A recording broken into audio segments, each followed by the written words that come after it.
I went in to ask for this sabbatical, walked out, sat back down at my desk and got immediately back up. And I just knew in my gut as I sat down, I wasn't coming back. This thing was going to fly. Trip, the UK's #1 CBD drinks brand, stocked in the likes of Selfridges, Ocado, Boots, 88% UK market share. Trip has created a category. We've created the category of calm. Being able to commit to that meant that we created our own luck as well. Our understanding of those pain points, having navigated through it ourselves, so uniquely connected from our experience. Everything seems like such a smooth, straightforward upwards trajectory to success. Around perspective of challenge. Okay, a little bit of a knockback, solution.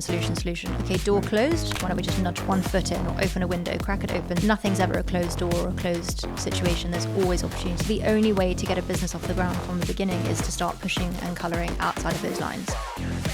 Welcome to another episode of Strategy and Tragedy, the show that spotlights the highs, the lows, the strategies and tragedies of business.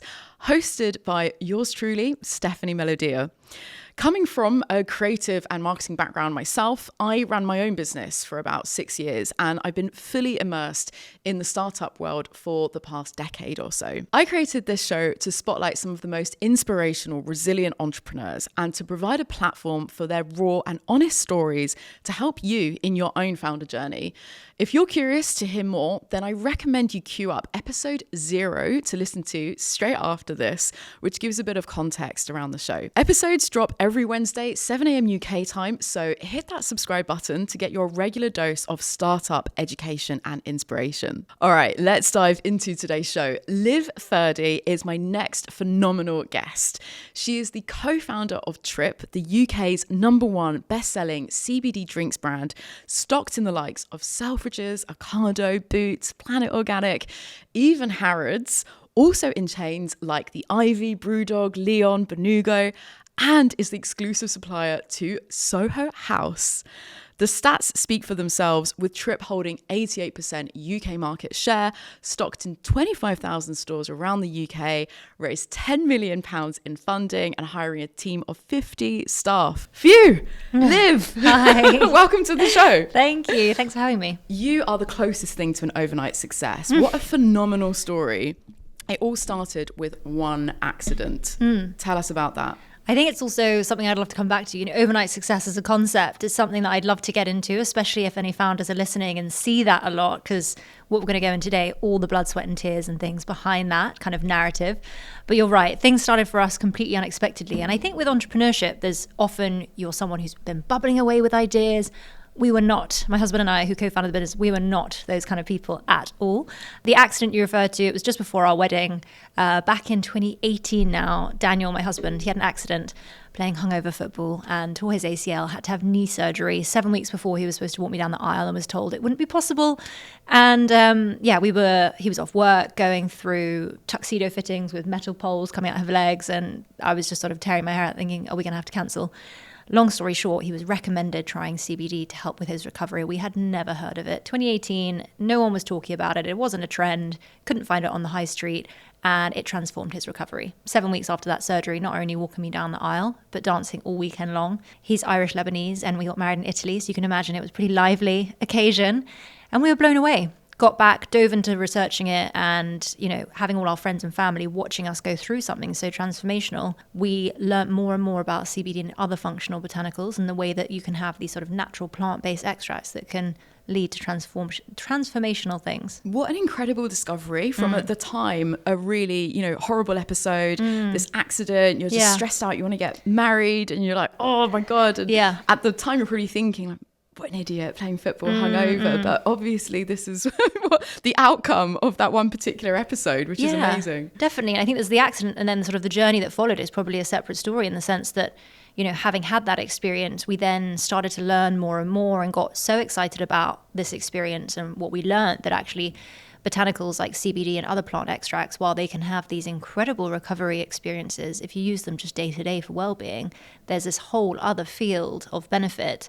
So it was on using it every day ourselves that we started to discover, actually, this is amazing for day-to-day stress. Yes, there are these stories out there from endometriosis sufferers, epilepsy sufferers, recoverers like Dan from injury, but actually day-to-day well-being can be supported in this natural, more accessible way. And actually going from that experience then to an understanding and an excitement. And I think what's clear from hopefully any touch point you've had with me or the brand is passion. It was like, we know all our friends and family could benefit from something like this. We have to do something in the space. And then the transition from kind of the experience to let's do it was incredibly short, actually, when I reflect. Well, I remember listening actually to that transition from your not corporate, but your job as a lawyer. Exactly. And I love the creative thinking around. I remember reading about your 3-month sabbatical, and I just wanted to mention that here. I wasn't sure if I would bring it up in the conversation, so I'm surprised it's come up so early. But the only reason I want to bring this up here for listeners is because if people are thinking of starting something or they've got a job, it's always like, oh, when should I leave? When should I quit? Yes. You know, should I do it as a side hustle first? Should I build this up? And I just found it really interesting that I hadn't heard of anyone who'd negotiated with their employer to have 3 months sabbatical as a window. Obviously, you never came back anyway. Yeah. But I just think in terms of creative negotiations, that was something that was quite interesting in your transition. Yeah, and it's so full circle as we talk about this, and we mentioned, you know, having met so long ago and then having this full circle moment. I was just late for this podcast in traffic on Old Street Roundabout where my office was at Farfetch, just on the roundabout.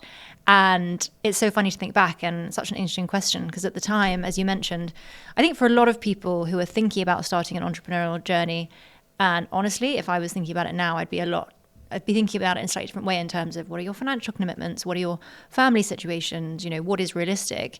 And then being able to ask for time off was a very flexible opportunity, and I was lucky to be able to bring that up and negotiate that. But I don't know if you read or heard the end of that story, which was as I went in to ask for this sabbatical, thinking I'd been working on things with Dan on the weekends and in my downtime, and it was definitely feeling like things were picking up.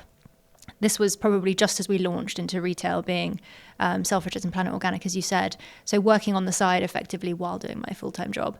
But it was on going into that meeting and being able to be supported to have that sort of time off or unpaid time off. And then I walked out, sat back down at my desk and got immediately back up, called my manager over and said, I'm so sorry, do you have 5 more minutes? And I just knew in my gut as I sat down, I wasn't coming back.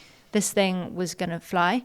And I think that unwielding kind of confidence is the wrong word. I would probably hesitate to say naivety around what we knew we'd be able to achieve. I never envisaged this. I'm not a manifester. I didn't have this written down, like in these years we'll achieve these doors and this stockist and this funding. And it really has been an organic movement around the community of people that have wanted to take a trip and look after their well-being in a new way. Could have never foreseen that this would happen. So that kind of links into the next question I was going to ask you anyway. So rewinding a little bit, you said that back in 2018, you know, no one was talking about CBD. It wasn't a thing. I'm fascinated by the whole concept of timings in business. Yes. The one thing that unfortunately, or fortunately for some depending, you cannot control it. Oh yeah. And especially being so focused on startups, innovators, you know, early stage disruptors, I have met a lot of entrepreneurs who do believe that they are ahead of the curve and they are yet to see that upswing. They're yet to kind of see things take off. It seemed like you really capitalized on this business opportunity without knowing it, at the most perfect timing. You weren't it doesn't seem like you were too ahead of the curve. You're a leader in the space as well, so you weren't kind of a fast follower of anyone else. A, would you say that's correct? And B, are there any indicators, maybe now with hindsight being a wonderful thing, were there any indicators back then that other entrepreneurs can look to be like, right, yeah, we've got this, we've got that, things are going to take off before you've quite got that lift off? That is a really interesting question. I think hindsight is always easier to reflect on, but I wouldn't say there was one kind of specific moment or opportunity which meant that was the right time. I think timing, there's a big element of perspective and kind of, you have to self-motivate incredibly hard as an entrepreneur. 9 times out of 10, someone's going to say it's not possible. You're going to be told no.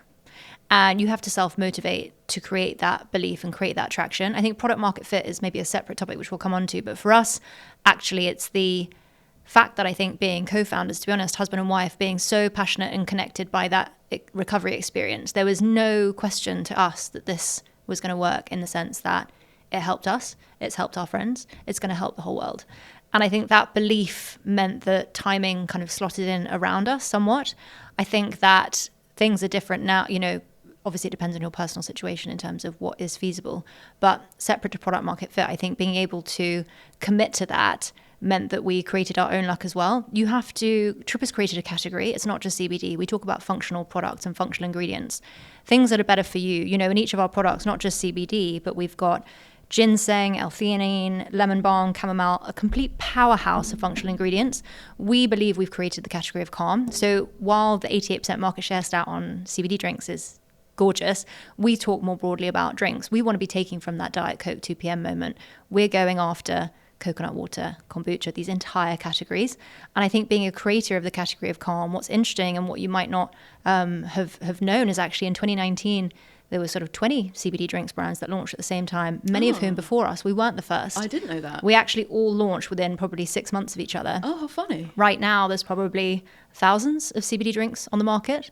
But there is a big there's been a big shift in our leadership. And I think that comes down to, for me, the personal experience. I think the speed at which Daniel, I, and the rest of the team have been able to adapt, progress, maneuver, the agility that you need as an entrepreneur when you're creating a category comes down to loads of aspects of product market fit. How do you do the education? How do you do the branding when you can't talk about what's in the product?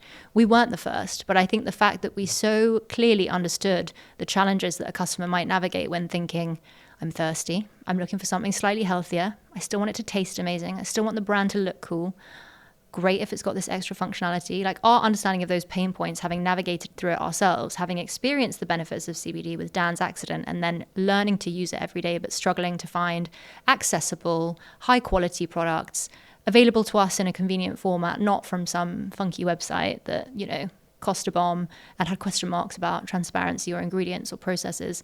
That understanding, I think, was so uniquely connected from our experience that we were able to progress, make decisions, go through things in a way that was probably much enhanced or sped up, I think. There's also the naivety point, which we might talk about, in that having not come from the beverage industry, you mentioned I had a legal career, my husband was in finance, never talked about anything like this before. Didn't really know that many drinks brands, if I'm honest, before I moved into the space. It's crazy to think. And actually not being weighed down by, okay, well, the cost of goods is going to be too much. Those MOQs on the runs are not going to be feasible. Not being weighed down by knowing that, I think also meant we could just put consumer first, consumer experience. What is our community going to be feeling? When and where might they need a product like Trip? That was crystal clear to us, and that's been our kind of North Star, going through it ourselves. Okay, so much to unpack there. I love that. My mind is like, oh my God, which direction to go in? Because there's so many gems in that I want to kind of double click into. But just on that last point you mentioned there, with that freshness of perspective coming in from the outside, I actually interviewed, I don't know if you know, Mark Chaffee, the founder and CEO of HackerJob, a talent recruitment platform. He's 20 years old and he's been doing it for a number of years at this point. Wow. So obviously, without being ageist, I was super curious to be like, what? And he's got I think he's got hundreds in his team across continents. I was like, wow, how does this 20-year-old do it? And it was a similar kind of thing. There was just a parallel I'm drawing there with the benefit of, whether it is ignorance is bliss, or the benefit of just the freshness of perspective coming in from the outside. Yeah. You can truly disrupt beyond the buzzword, because you don't have the status quo Definitely to box you in. I don't know about his history, but I would say purpose as well, driven from that personal experience, was really central.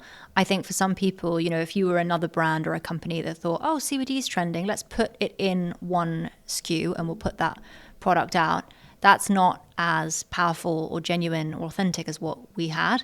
And I think the passion around the purpose of, we say we want to deliver 1 billion people a moment of calm, which is very ambitious. Love that. To be so focused on that wider opportunity to help people meant that, again, that fresh perspective that you mentioned, I think that clarity of, we have to bring this to the world because it is going to change lives. Okay, we've had a no from this retailer. Okay, we've had a no from this production site. We will make it happen. We will find a way. You can remain mission driven. Exactly. And having the customer and the community central, having navigated those challenges, we just understood it so clearly ourselves that we knew there had to be a better way. So you mentioned there, you had some no's from retailers, which I want to hear more about, because listening to some of your other interviews, And obviously, from the outside, everything seems like such a smooth, straightforward uphill or upwards trajectory to success. I think I listened to one particular anecdote about, I think, getting into Selfridges. You made it sound quite easy about popping an email. Yeah. They were interested. But I want to hear more about when it wasn't quite as straightforward. Definitely. I mean, Selfridges was the total dream come true. And shout out to Adrian, their buyer, who is the most incredibly excited, innovation supportive buyer. And I think Selfridges is a great example for anyone listening that's looking to go into retail or somewhere like that, focusing on places that might align with where your product more broadly talks to. So what we were creating, while we weren't the first, as I mentioned, it was going to deliver innovation. It was going to deliver unique branding with a sort of fashion twist. Selfridges was the perfect place, that kind of thing. So I think tying also into the sentiment of timing, like you mentioned, I also just want to quickly touch back on the overnight success thing I've just remembered as well. The way that we've navigated this journey, I think agility and reactivity, staying true to our core passion and purpose has been really important, because while from the outside it might look like it all went perfectly, don't forget that 5 months after we launched, the whole world closed down, and everyone says in the drinks industry, you've got to launch a brand in the on-trade, it's beautiful, and we're definitely an on-trade brand through and through. But all of the restaurants and bars were closed. People were at home, so we had to pivot. We went into supermarkets much earlier than I think a lot of brands or companies might consider in their strategy. But your strategy has to be fluid. And I think the timing of that and the reactive open-mindedness, another example from lockdown is everybody was at home. People were online. We were able to deliver to people. We were still able to excite them with our D2C proposition. We realized a lot of people were relying on takeaway and Deliveroo because it was really hard to get like an Ocado slot sometimes in lockdown. And we thought, okay, people are at home. They're ordering on Deliveroo. We've got to be on Deliveroo.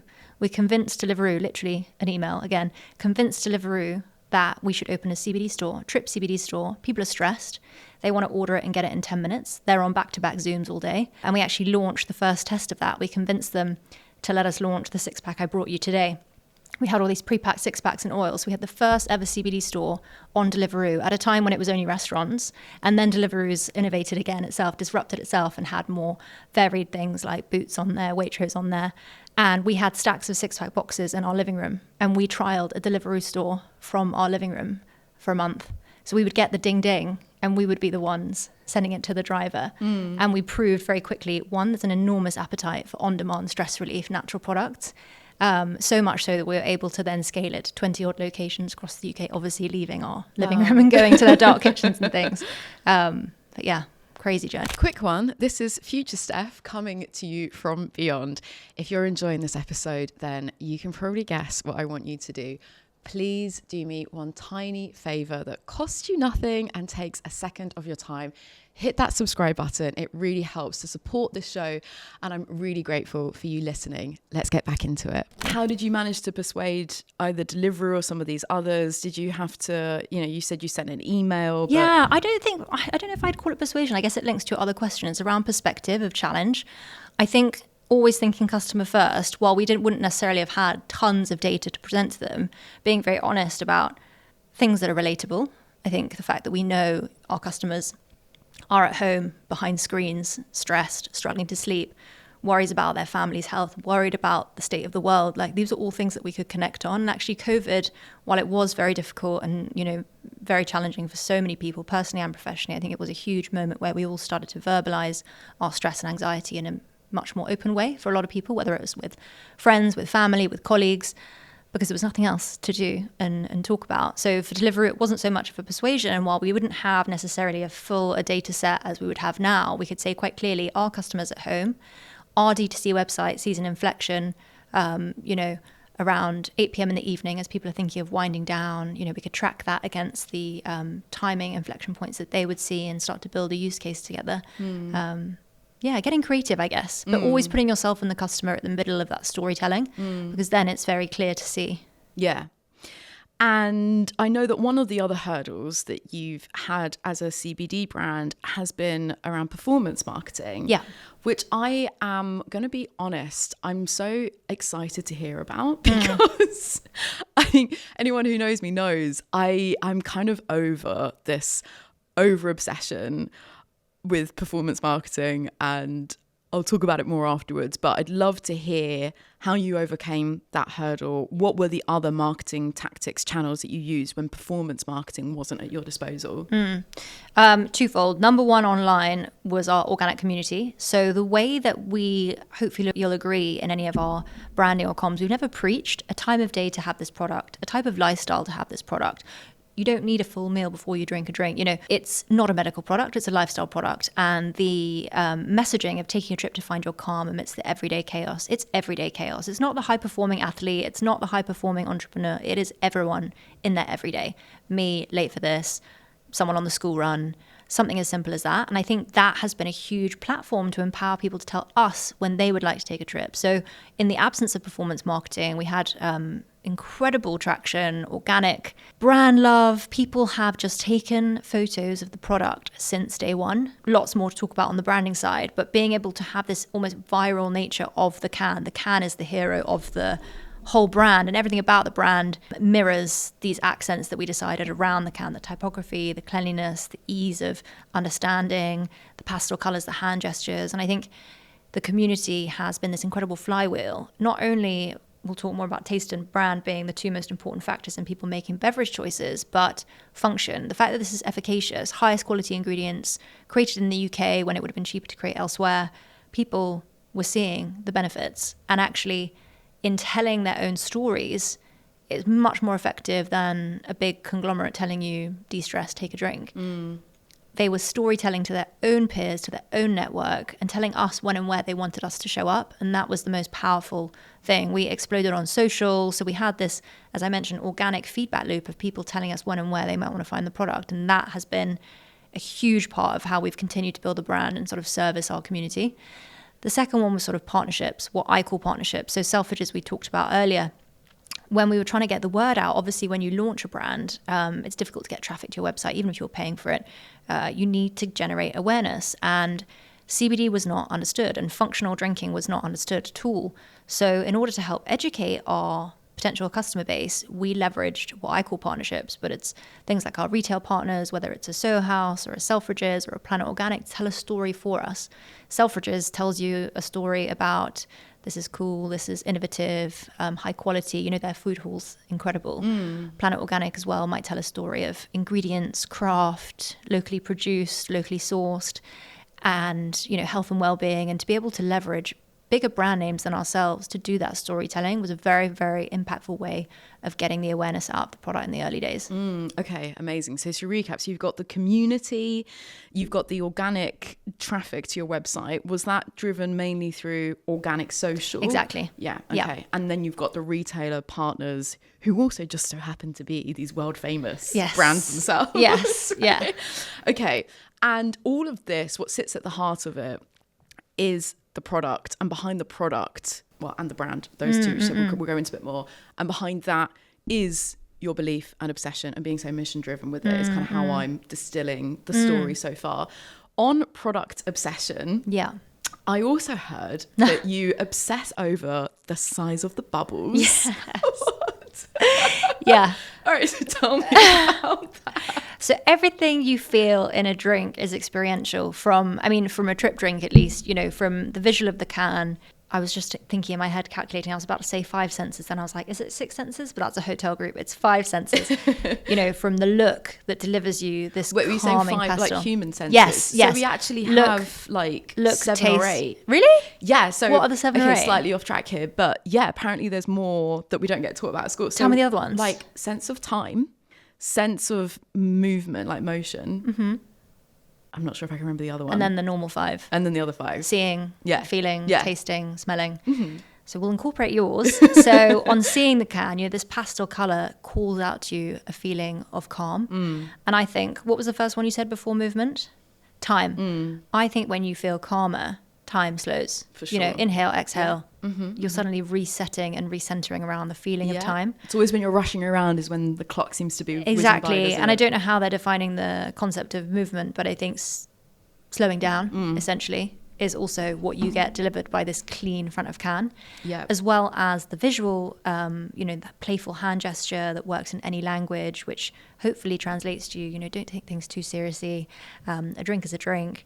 The feeling of the can, people being able to turn this around in their hands, and this isn't a shiny, cold Coke can. It is something different, and you see people reach the fridge and reach for a trip can from a distance. It's that color that's called out to them, that really clean typography. You can barely see CBD on this product anywhere. Yeah. We don't use it to shout or bait at people, and I think the respect we have for consumers, we're not trying to just clickbait you into a brand. I think that's really important, especially when you're looking at the rest of the branding being that clear typography, easy to understand messaging. I mentioned the other botanicals. We've always had these incredible botanicals blended with our CBD. That's always been a kind of USP in terms of quality. The fact that you've got L-theanine, ginseng, lemon balm. We wanted it to be like a no-brainer of a choice. None of this guilty, high sugar, calorie, I'm compromising on brand, I'm compromising on experience. Because having gone through that journey ourselves, there are unfortunately so many reasons that people have the wrong idea about functional ingredients. Think, plant-based, it's going to taste bad. Botanical is going to smell bad. It won't be delicious. But we wanted to completely flip that all on its head.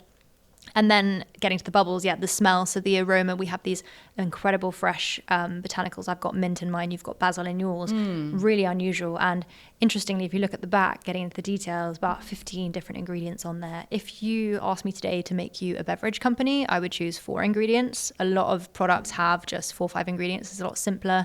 It's a lot easier to manage and scale. The complexity of the layers of our flavors, Great Taste Award winning, I think I'm so proud that we have scaled with such a complex company, because all these things, all these passion elements create a really incredible moat around what you've created and what people resonate with. And then the bubbles, as you said. So a Diet Coke, so the way the bubbles, there's something called mouthfeel, and it's kind of about how the liquid, anyone that works in bartending or mixology will know a lot more about this, but the way you feel the different flavors at the front of mouth, at the back of mouth, it's like when people say if you taste chocolate or wine at different temperatures, you'll feel different notes. And the size of the bubbles deliver heightened sweetness, so not too bubbly, not like a sparkling water where your eyes water. Didn't want that. Diet Coke's very, very fizzy, but the worst for me is a super lightly sparkling, basically flat sparkling water, and it's like just so depressing flavor wise. Even that level of detail, that is how much we talk about it. Wow, And I never we knew did a that. tasting this morning at home, Dan and I, on some samples that our amazing head of product sent home with us for this launch that I'll be telling you about. And again, we discussed heavily the carbonation. The funny thing is, it's actually quite hard to carbonate a product. Really, really hard. That's why the sparkling water companies have their own manufacturing sites. It's really hard to get bubbles into a can. And another piece of trivia for you that I didn't know until lockdown, the bubbles are put in there. I thought the bubbles were made through like zhuzhing it, I don't know.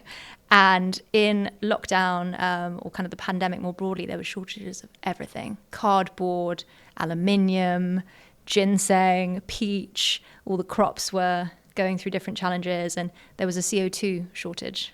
So we couldn't get enough bubbles. Oh my God, Yeah. the shortage You of had to bubbles. buy bubbles. I couldn't believe it, yeah. I thought, aren't you just making bubbles? Couldn't believe it. I thought the same, if it makes Of you feel any course. better. I had no idea, so that's been a little education for me too. Peeling back No the idea. curtain for those interested, yeah. Yeah, amazing. Wow, that's phenomenal. I have so much more of an admiration for the actual product itself. And you mentioned, well, actually, before we move on, Yeah. you quickly mentioned you hinted at a launch. So before we carry on with the conversation, 'cause I'm conscious we might not come back to it. What's that launch? So I won't be able to reveal too much, but I will be able to send something over later on. But an extension of the portfolio, you'll be seeing the way that Trip has always championed kind of moments of calm in the everyday chaos, the highest quality functional ingredients. We have a kind of portfolio extension, a new launch, we're calling it, of beverages, which Drum are rolling roll. out into all our lovely stockists nationwide. So we've got Whole Foods, Waitrose, Ocado, all our lovely partners. So you'll be seeing even more Trip on shelves near you. Okay, is this New flavors as well. new So, flavors? yeah. Okay, I was going to say product extension in English for the rest of us. Yes. How many more flavors? We have 3 flavors and 3 added new ingredients, including, I don't know if anyone's heard of them, lion's mane, the functional mushroom. Yeah. magnesium, which is incredible. Both are incredible for kind of overall balance and kind of clarity, focus, and ashwagandha, which helps your body kind of adapt to help maintain calm, basically. All in the umbrella of delivering calm and chaos. How exciting. Okay, you heard it here first, guys. Yes. Strategy and Tragedy exclusive. I can't wait to see the colours, actually, because I do love the pastel colour scheme. Obviously wearing my lilac blazer in honour of Trip today. So I'm really looking forward to seeing the pastel rainbow expand. So on that note, with the brand, so far with your story, and I know that you've talked before about 3 core pillars that are just vital to Trip: brand, taste, accessibility.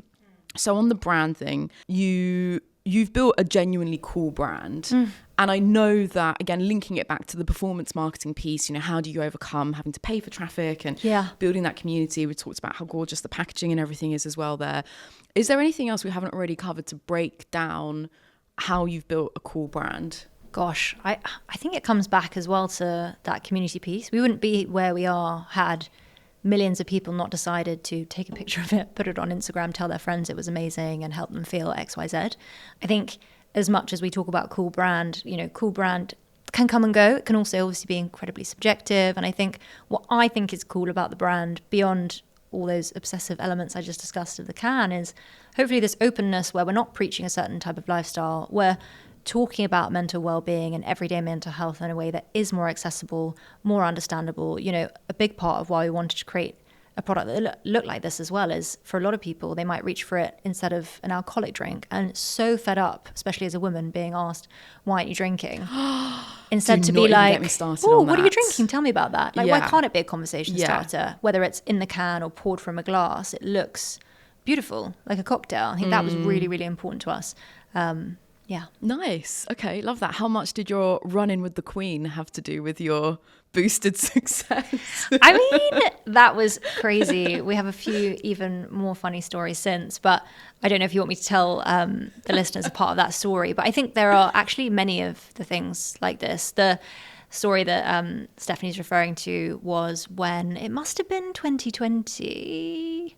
Was it 2020 or 21, when one weekend my phone was ringing off the hook, and I never answer my phone on the weekend to unknown numbers, and a journalist was calling from the Daily Mail for a comment on a story that had been picked up in the Daily Mail. It went to the Independent, it went viral around the globe, it was in over like 50 different countries in the Daily Mail equivalent or the Times equivalent, where the headline, shockingly, was Queen CBD drink. What was it? Queen CBD drink? It was something more provocative, and The Sun ran a print edition, which I've got framed at home, which had a picture of the Queen, a giant can of Trip, and a huge marijuana leaf. And you can imagine the kind of things The Sun were saying. But essentially I was panicking because there was this story going around that we had nothing to do with, but it turns out a journalist had spotted that the Queen has or had on her estate a farm shop selling great quality products from her estate, and including Trip CBD products, and people were queuing to bulk buy. And the quotes from the shop staff were saying people are taking 7-8 at a time. And what's funny about that story is it was a good learning for me to kind of go with the flow more. I was scared about controlling something that was such a sensational headline, but actually obviously it was incredible for sales, like the traffic we got and the awareness we got, and we still have a giggle about it today. But I always bring it up when I'm in meetings and people say, it's a very cool brand, it's very trendy, it's very Gen Z, do you think it's going to sit with my 50-year-old consumer and my 60-year-old consumer? I say, yes. You wouldn't believe the demographic split that we've got, from 18-year-olds to 80-year-olds that genuinely shop at some of our beloved partners. To be able to say we were flying off the shelves, as quoted in the Daily Mail by an anonymous source, I think shows the incredible journey that we've taken this category on to make it mainstream, to make it accessible, to make it not fearful. It's not like, as I mentioned, it's not like CBD is written all over this, or we call out the functional ingredients that much, but actually the idea is that this branding calls out to you, draws you in, you self-educate. I'm not going to infantilize you with clickbait around the branding or the connotations. I'm actually trying to rework all of those negative connotations that you might have about function or functionality. And actually the fact that, yes, I think it looks cool, but someone who's in their 60s or 70s can hold this and not be embarrassed and think they're holding a sort of jazzy energy drink that's just for 18-year-olds or whatever. Yeah, hilarious. I think there's so many golden nuggets in your story, in the success of Trip, that others can absolutely learn from. The product obsession. I love how you phrased that before around, not infantilizing your customers, like treating your customers with respect. How are you supposed to build a community if you're not respectful of your customers? Product that actually works, cool branding, something that people wouldn't feel embarrassed at all to be holding, to have on their desk, and these other channels that you've leveraged, whether it's been accidental PR, the partnerships, the retailers. So on the flip side, onto kind of wobbly moments where things have maybe gone a bit pear-shaped or not according to plan. What have been some moments in Trip's journey that you thought, oh my God, what's happening? I think for Trip's journey, as I mentioned, it's kind of about perspective. So I think, especially as a sort of founding team, we have this incredible resilience around, okay, a little bit of a knockback, solution. Okay, door closed. Why don't we just nudge one foot in or open a window, crack it open, see if they'll be up for a 3-week trial and see how it goes, and then we'll come back to the table. And I think my husband's Lebanese, grew up in Beirut, and I think that's been a large learning for me, that natural entrepreneurial hustle. Nothing's ever a closed door or a closed situation. There's always opportunity. And I think his optimism, which is incredible, has been a big teaching for me, to be honest. Personally, I grew up, risk-averse lawyer, by the rules, terrified of colouring outside the lines, literally terrified. But the only way to get a business off the ground from the beginning is to start pushing and colouring outside of those lines, because the perfect shelf space, the perfect shop doesn't exist for you. If you're really doing something innovative and disruptive, that's truly going to change the way people consume, behave, or believe. You've got to be pushing those boundaries. And that was something I had to really learn about, which wasn't the question you asked. But in terms of setbacks, if anyone you've had listening or worked with on here before, anything in what we call food and beverage, there's always setbacks. There's physically things that go wrong. Things spill. I remember, I don't know if I told you, even in the early days, I was using my legal brain negotiating the contract with our first manufacturer. We finally found one of the only few manufacturers in the country that could do a small production run to get you going and convince them to put CBD down the line. And I'm there negotiating and marking up and redlining the manufacturing contract. Delighted I could be putting my familiar legal skills to use. What's going to happen in this situation? Who's going to pay in that situation? Something goes wrong. There's more spillage than you agreed. You agree amount of wastage or spillage, etc. I point to the contract, the perfect line that we've agreed that says, in that situation, you promised you'd pay me X and we'd get the money back. They're the only manufacturing site to be able to make your product. What are you going to do? Sit there and debate the wording in the contract?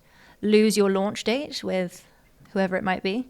Or move on, build a relationship, build around the opportunity coming down the line and the prospect of both getting larger and partnering on this. And actually that was a big learning for me, that so much of my previous career, while it has been invaluable, I think, in the Trip journey, existed in quite a different world. Yeah, that's a different really reality. Yeah, especially coming from a lawyer That's quite hard background. to accept as well, actually, that a lot of what I did is kind of irrelevant. I highly doubt that, Liv. I mean, it definitely hasn't got in your way, and you definitely are in an amazing situation at the moment, so I wouldn't beat yourself up about that. That is really interesting, though. I think also for anyone listening, I know I've interviewed other guests as well who have come from a corporate background, whether it's been in legal or finance, and suddenly they're faced with the messy, colouring outside the lines, as you phrased it, of entrepreneurship. And that particular point about the contract and actually, are we going to sweat the details here or are we going to take a step back and look at the bigger picture? I love what you're saying around the softer elements of building a relationship, the longer term partnership. We are going to grow. We are going to, go on this journey together. Let's maybe not lose too much sleep over that one particular clause and kind of just keep going. Yeah. I love that. Liv, the time has absolutely flown. The sense of time has been warped. Yes. Sat here with you in our moment of calm. Final question. How do you as an entrepreneur stay calm being the co-founder of a CBD brand? Do you find, are there moments of irony, injecting moments of calm into other people's life when you might be running around like a headless chicken, or do you really kind of practice what you preach? A bit of both. No one's perfect. I definitely am not there in my Zen garden journaling. Like, let's be honest, I was late here, cursing, drank the product I was supposed to give you out of stress. Not at all. I think people often say I seem so calm, but I think I'm just incredibly familiar with chaos. different types of chaos, but everybody is in their own way. I think for me, in terms of practicing what I preach, for us, it's support. So having an incredible support system. I work with family who I love, and I'm very lucky to do that. So they understand everything that's going on. They understand the pressure points. They understand when you need to, unfortunately, miss a dinner or whatever it might be. And we're also super aligned on the end goal. They saw our personal experience in Dan's recovery, and they truly believe in what we've done and the mission to bring this to people all over the world. I think that's an incredibly fortunate position to be in. It's this beautiful alignment all the way through the brand and the way that we build the company, which means I'm able to kind of manage that side of things. I'd say creating moments of calm, the product certainly helps. And I think those moments of humor, as much as we haven't delved into necessarily, there's so many of those kind of setback or what seem like tragic moments at the time, but they're actually weirdly some of my fondest often. And the way you come together and you'll sort of laugh about how you got through it. And the fact that I've even just told you about the delivery thing, there's a ton of funny stories on that. But people don't realize behind the glamour, you know, it's us sitting around a dining room table. You see the order, it's literally us saying, yeah, I'm going to go get it, you know, things like that. Exactly. And being human at the end of the day, being able to share that with each other, with family, with the team is really important. Yeah, and one for the memoir, as they say, don't they? Absolutely, yeah. Liv, congratulations. Thank you so you. much for your very valuable time on this show. It's been wonderful to sit back down with you years after first meeting you back in 2020 when you contributed some goodies to my International Women's Day event. So just incredible to be sat here with you and talk about your wonderful story. Thank you. Well Thank done. you so much. And thank you so much for listening. I really hope you've enjoyed this episode. Hit that subscribe button. Episodes are weekly, so I hope to see you next time.